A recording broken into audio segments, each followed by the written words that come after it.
मंच पर उपस्थित हमारे सम्यक पार्टी के राष्ट्रीय महासचिव के.एम. दिवाकर जी, आगरा के मंडल अध्यक्ष केशव दयाल जी, अखंड भारत सेना के माननीय राष्ट्रीय अध्यक्ष जी डॉक्टर पवन कुशवाहा जी, उत्तर प्रदेश के माननीय अध्यक्ष जी और उनकी पूरी टीम। मैं क्योंकि अखंड भारत सेना के कार्यक्रम में पहली बार उपस्थित हुआ हूँ और मुझे तमाम पदाधिकारियों से बच्चे नहीं है, तो मैं एक एक व्यक्ति का नाम लेकर के मैं संबोधन नहीं कर पाऊंगा। लेकिन निश्चित रूप से आज जो ये इतना सफल कार्यक्रम हुआ, इतने इस समय बड़ी व्यस्तता का समय चल रहा है, ग्रामीण क्षेत्रों में भी मड़ाई का भी चल रहा है, बुआई का भी चल रहा है, खेती बाड़ी का समय है और आज छुट्टी का भी दिन नहीं है कि इतवार होता तो कुछ लोगों को छुट्टी भी रहती है। तो ऐसे समय भी सुबह से 11 बजे से आपका कार्यक्रम था, इतने लोग आए और अभी तक सब लोग आपके कार्यक्रम में शिरकत कर रहे हैं, आपकी बातों को सुन रहे हैं, आपका उत्साह वर्धन कर रहे हैं, आपके साथ सहयोग अपनी उपस्थित यहाँ दर्ज करा करके दे रहे हैं। ये बड़ी बात है। इससे ये भी स्पष्ट होता है कि आपका संगठन बहुत ही लगन से, मेहनत से, निष्ठा से पूरे देश में काम कर रहा है। और निश्चित रूप से आज का ये दिन संविधान दिवस है, 26 नवंबर का दिन। आप लोगों को मालूम होना चाहिए कि आज ही के दिन भारत का संविधान, यहाँ की जो संविधान सभा थी, जो संविधान सभा पूर्ण रूप से जैसे हमारी पार्लियामेंट है इस समय, तो उस समय संविधान बनाने के लिए, संविधान को पारित करने के लिए, संविधान पर विस्तृत चर्चा के लिए पूरे देश से चुनी हुई एक संस्था स्वतंत्रता के ठीक पहले जिसका नाम संविधान सभा था। और आज ही के दिन 26 नवंबर 1949 को इस देश का संविधान सभा द्वारा स्वीकृत किया गया, हालांकि उसको लागू किया गया 26 जनवरी 1950 को। ये भारत के लिए एक बड़ा महत्वपूर्ण दिन है। ऐसे दिन पर आप अखंड भारत सेना का ये कार्यक्रम कर रहे हैं। हमारे बीच भाई, अभी हमारे बड़े भाई जैसे हमारे बुजुर्ग भाई चंदन सिंह कुशवाहा ने बहुत ही आप लोगों को प्रेरणास्पद ढंग से अपनी बात रखी, जगाने की बात कही, आपको आगे बढ़ने की बात कही। तो निश्चित रूप से ये अखंड भारत सेना ऐसे प्रतिभाशाली लोगों को, ऐसे प्रेरक लोगों को, ऐसे समाज के युवा लोगों को अगर अपने साथ रख रही है, तो निश्चित रूप से नौजवान अपने उद्देश्य में आज नहीं तो कल सफल होंगे। ये नाम ही आपका है अखंड भारत सेना। और मैं आज यहाँ ज्यादातर कुशवाहा समाज के लोग हैं, आप लोगों को बता देना चाहता हूँ कि भगवान बुद्ध आपके कुल खानदान में पैदा हुए, इस देश की धरती पर पैदा हुए और जब बोध गया में उनको ज्ञान जिस दिन प्राप्त हुआ था, उसके एक दिन पहले उन्होंने कई सपने देखे थे। उसमें से एक सपना उन्होंने देखा था कि उनका सिर हिमालय पर्वत पर टिका हुआ है और उनका पैर दक्षिण में समुद्र को छू रहा है, उनका एक हाथ पूरब में समुद्र को छू रहा है और एक हाथ पश्चिम में समुद्र को छू रहा है।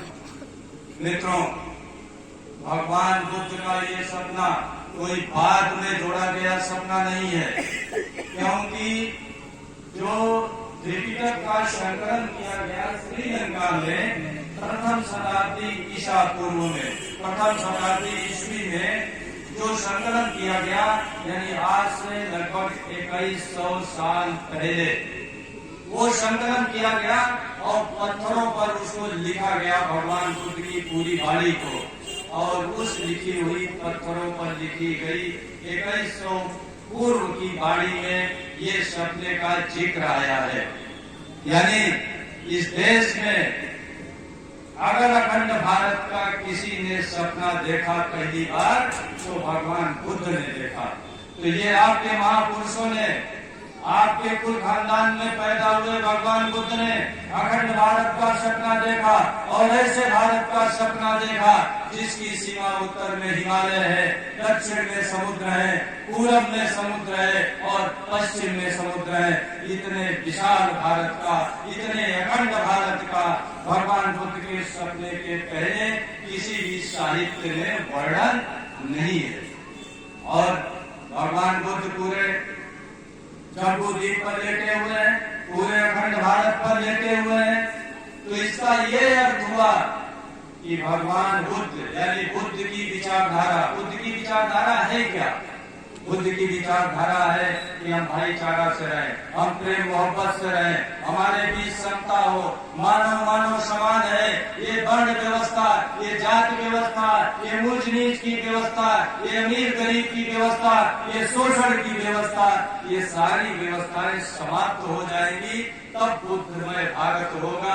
और उसी बुद्धमय भारत का सपना देखते हुए भगवान बुद्ध पूरे भारत पर लेटे हुए हैं। यानी ये जब भारत बुद्धमय होगा तब अखंड होगा। तो इस देश की अखंडता बुद्धमय भारत से जुड़ी हुई है, और उन्होंने ये देखा था कि निश्चित रूप से आज नहीं तो कल ये बुद्धमय भारत होगा। और जब बुद्धमय भारत हुआ तभी ये देश अखंड हुआ। मित्रों, ये बात आप लोगों को समझ लेनी चाहिए कि भगवान बुद्ध के समय से जब इस देश में समता की बात हुई, जब इस देश में बात हुई कि किसी भी परिवार में साधारण व्यक्ति, चाहे जिस जाति का हो, जिस वर्ण का हो, अगर उसके बुद्धि में ताकत है, उसकी भुजाओं में ताकत है, तो वो इस देश में कुछ भी कर सकता है। ये विचारधारा भगवान बुद्ध ने दी, और इसी विचारधारा के कारण आप आश्चर्य करेंगे कि इसी से प्रेरणा प्राप्त करके बड़े बड़े साम्राज्य की स्थापना हुई। और इस देश में अखंड भारत की अगर स्थापना की तो फिर शाक्य मौर्य वंश कुशवाहा समाज के चंद्रगुप्त मौर्य ने की। यानी भगवान बुद्ध का सपना इस देश में पूरा किया चंद्रगुप्त मौर्य ने, और चंद्रगुप्त मौर्य ने इस देश को एक राजनीतिक एकता दी। इसके बाद बिंदुसार ने आगे बढ़ाया, इसके बाद अशोक ने, जैसा कि कहा जाता है कि राजनीतिक रूप से तो आपने देश को एक कर दिया, लेकिन सिर्फ राजनीतिक एकता से देश नहीं मजबूत होती। देश किसी भौगोलिक सीमा में रहने वाले निवासियों के खुशहाली से मजबूत होता है, उनकी शिक्षा से मजबूत होता है, उनकी आर्थिक स्थिति से मजबूत होता है, उनके बीच प्रेम, भाईचारा, मोहब्बत, समता, करुणा, दया का एक परस्पर वातावरण बने, और हम एक दूसरे से भाई भाई की भांति रहे, प्रेम मोहब्बत से रहे, तब देश मजबूत होता है। तो भगवान बुद्ध की ये जो विचारधारा थी, इसी को अशोक ने लागू किया। इसीलिए कहा जाता है कि आज एक संस्था इस देश में अखंड भारत चिल्ला रहे हैं, राष्ट्रवाद की बड़ी बड़ी बातें कर रहे हैं, लेकिन उन लोगों से पूछिए कि राष्ट्र का निर्माण कैसे होता है तो दाएं बाएं झांकने लगते हैं। मित्रों, राष्ट्र का निर्माण किसी देश में वहाँ की नदी से, वहाँ के पहाड़ से, वहाँ के पशु से, वहाँ के जंगल से, वहाँ के फसल और जलवायु से नहीं होता है। इस देश में हिमालय भी होता, गंगा भी होती, शेर भी होते, हिरण भी होते, चीते भी होते, लेकिन अगर हम ही न होते तो क्या ये देश बनता? अगर हम ही न होते तो क्या ये देश बनता? न बनता। इस देश में कुछ भी न होता। देश वहाँ भी है जहाँ रेगिस्तान है, देश वहाँ भी है जहाँ ठंडी है, देश हमारा तिब्बत भी है जहाँ की इस टाइप का जलवायु नहीं है, देश अरब कंट्रीज भी है तो देश का जो सबसे महत्वपूर्ण इकाई है वो इंसान है। तो जब इंसान मजबूत होगा, जब इंसान सुशिक्षित होगा, जब इंसान समृद्ध होगा, जब एक एक लड़का हमारा पढ़ेगा, एक एक लड़के को रोजगार मिलेगा, हम प्रेम मोहब्बत भाईचारा से रहेंगे। जैसा कि भारत के संविधान में कल्पना की गई है कि हर व्यक्ति को सामाजिक, आर्थिक, राजनीतिक न्याय मिलेगा, समता होगी, बंधुत्व होगा, स्वतंत्रता होगी, शिक्षा होगा, समृद्धि होगा, तब देश मजबूत होगा। देश व्यक्तियों से बनता है। हमारा लड़का शिक्षित हो तो देश कभी भी शिक्षित नहीं हो सकता। जिस देश के आज वर्तमान सरकार इस देश में 80 करोड़ लोगों को मुफ्त में 5 किलो खाद्यान्न दे रही है, तो जब सरकार ही मान रही है कि इस देश में 80 करोड़ लोग गरीब हैं, तो जिस देश में 80 करोड़ लोग गरीब हो, कैसे समृद्ध देश, कैसे गौरवशाली देश की आप बात कर रहे हैं? फर्जी कर रहे हैं ये लोग। तो सम्राट अशोक ने देखा कि नहीं, इस देश की सीमाओं में रहने वाले इंसान से देश बनता है, इंसान से राष्ट्र बनता है। इसलिए इंसान को मजबूत करिए, इंसान के संबंधों को मजबूत करिए। इस देश में सम्राट अशोक ने पहली बार जो ये लोग बात करते हैं सांस्कृतिक राष्ट्रवाद की, कल्चरल नेशनलिज्म की, वो आधारशिला इस देश में अशोक ने रखी।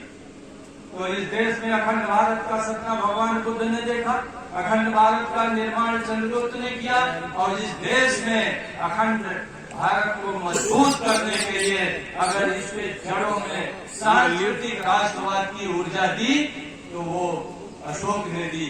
इसलिए आपके बाप दादों ने अखंड भारत का सपना भी देखा, निर्माण भी किया और उसको मजबूत भी बनाया। आज फिर इस संविधान दिवस पर और आप लोग अखंड भारत सेना की इस सभा में आए हुए हैं, तो हम लोगों को फिर से चिंतन की जरूरत है। फिर से पूरे इतिहास को, पूरे देश को, पूरे अपने अगल बगल, अपने गांव को आज खुली आंखों से देखने की जरूरत है।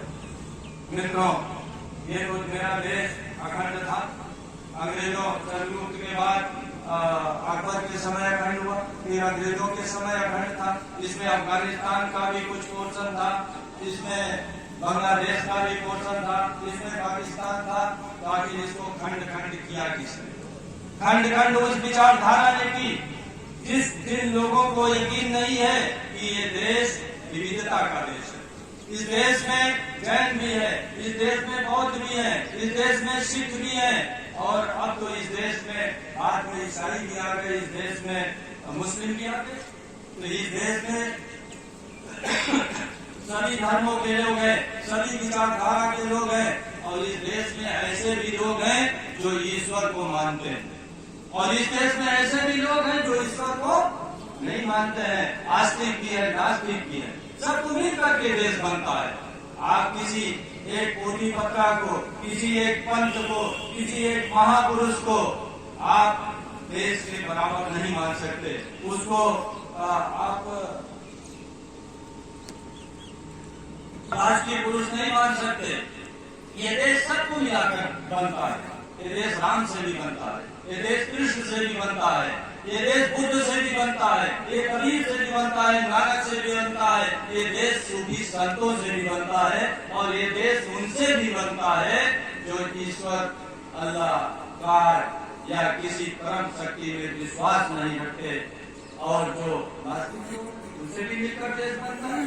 तो जो लोग इस देश में विविधता के साथ रहना नहीं चाहते, जो लोग कहते हैं नहीं भाई यही रास्ता हमारा राष्ट्र को मजबूत करेगा, फला पोथी पत्रा हमारा राष्ट्रीय ग्रंथ है।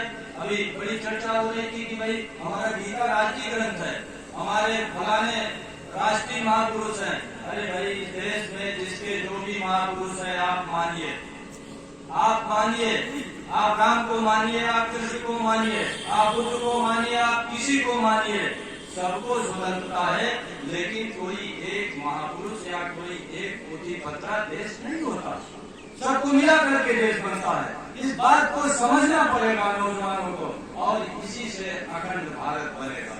अखंड भारत की यही खूबसूरती है कि हम विविध वेशभूषा के लोग हैं, विविध विचारधारा के लोग हैं, विविध जातियों और संस्कृतियों के लोग हैं, लेकिन हम सब मिलकर के भारतवासी हैं।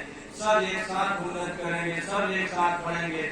ये जब सोच होगा तो देश की अखंडता बढ़ेगी। लेकिन दुर्भाग्य है कि आज इस देश में कुछ लोग ऐसे हैं जो अखंडता की बात बहुत बड़ी बड़ी करते हैं, राष्ट्रवाद की बड़ी बड़ी बातें करते हैं, सांस्कृतिक राष्ट्रवाद की बड़ी बड़ी बातें करते हैं, लेकिन उनको इस देश की विविधता में यकीन नहीं है।